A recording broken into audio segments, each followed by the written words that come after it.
This is the Instagram post that opened up Pandora's box. Or more fittingly for the woman who posted it, Mystic Krewe of Nyx Captain for Life, Julie Lee, it opened up Nyx's decorated purse. And that was the breaking point, and that's why everybody left the crew. A former New Orleans cop, Lee, who helped launch Carnival's largest all-female crew, offered an apology for the post, both in a letter to the newspaper and privately to Nyx members. But when some of Lee's associates met with her privately amid the national upheaval after the murder of George Floyd, she drew a bright line.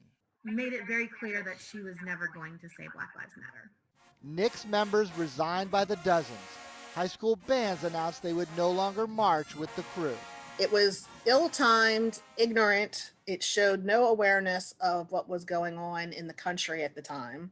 Weeks later, Lee and the crew found themselves on the defensive again, this time over a rule added to the bylaws requiring members to be born female, effectively eliminating trans women.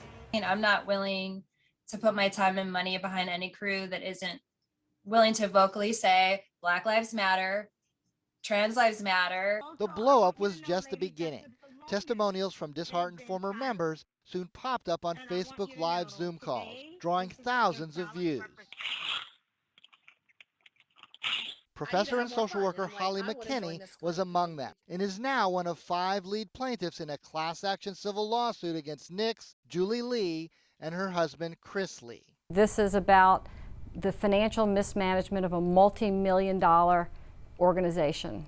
The suit was launched when Lee refused to refund dues to members who dropped out. But the sweeping allegations in the lawsuit are like a pulp novel about the dark underbelly of New Orleans Carnival. Unfettered power, self-dealing, fraud.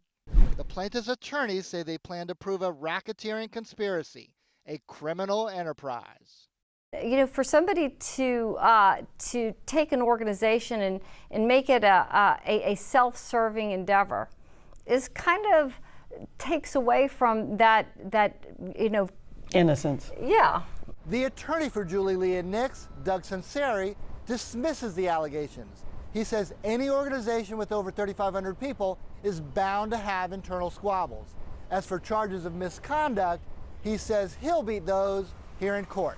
Let's look at the origins of the lawsuit. The attorneys say all this legal mess could have been avoided if Nyx had simply paid the refunds, ranging from $150 to the full price of membership, $750.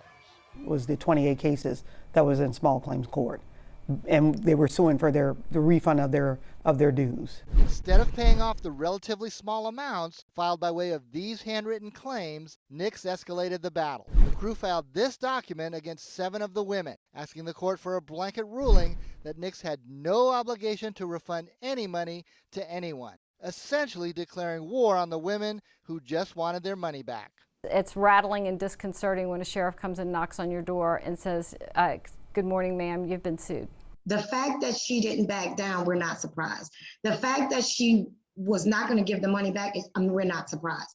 Businesswoman V. George and Lee were close. We actually went on a cruise together, and we became really good friends. But as an active and devoted crew member and a CPA, George began questioning some of Lee's business practices. It was cash, cash, cash. Some things that made George suspicious are now spelled out in the lawsuit.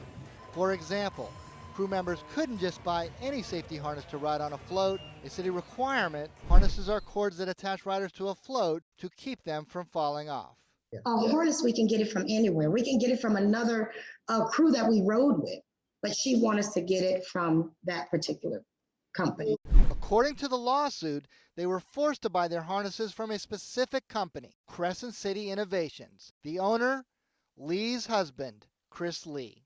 I'm like, okay, there must be something special about this harness that I can't use the 3 other harnesses I have from being in other crews. Members also found it odd that on top of dues to ride in the parade, they had to pay additional cash just for access to the floats to load their throws, according to the lawsuit.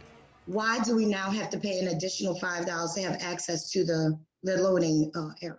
And pay cash to Lee's representatives to tip tractor drivers. And the drivers are alleging that they never received that.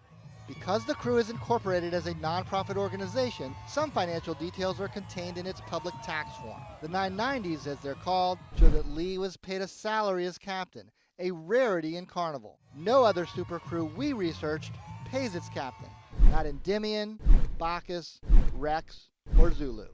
The tax records show that Lee was paid $40,000 in 2016 and nearly $70,000 in 2018. The only other crew we could find that pays a captain is Iris, which paid its captain $130,000 in 2018. These records show Nyx even got $48,000 in PPP loans during the pandemic for Lee and her 2 other salaried officers. It's a lot to unpack. It is a lot of things that you wouldn't expect to happen in a Mardi Gras crew. According to the lawsuit, there were other perks, dinners, drinks, and the Lakeview apartment where crew members say Lee stayed when she did want to drive back to her home in Slidell. George gave credit to Lee for working long hours. She's always there. She worked constantly for, as she called it, her baby. But other Nyx entities are cloaked in secrecy. Nyx Sisters was incorporated as a nonprofit and served as a waiting list to join the crew. The $75 a person list was once long, but we could find none of the financial records required by the IRS to be public. It was Julie's company, if you will, and that money did not go back into the Krewe of Nyx coffers. Few people knew about the launch of Nyx better than Sandy Simpson. After serving with Lee as an NOPD officer, she also was the crew's co-founder. But Simpson says that after 5 years of increasing tension with Lee, Simpson was voted off the board. Looking back on it now, I see where she craved the power and the attention. Simpson says she's not surprised by the class action lawsuit, or another suit filed this year by Nyx's original float builder, PFJ Floats, for breach of contract. Yet another pending lawsuit was filed by the family of the spectator who was hit by a float and killed during Nyx's aborted 2020 parade. But because of one woman's greed and disrespect for her own Nyx sisters, this once great organization has become a laughable joke. I never in my wildest dreams thought that I'd file suit against a super crew in New Orleans and get high-fived walking down the street. Nyx's website now shows it's open for new members without a wait. Mike Perlstein, Eyewitness News.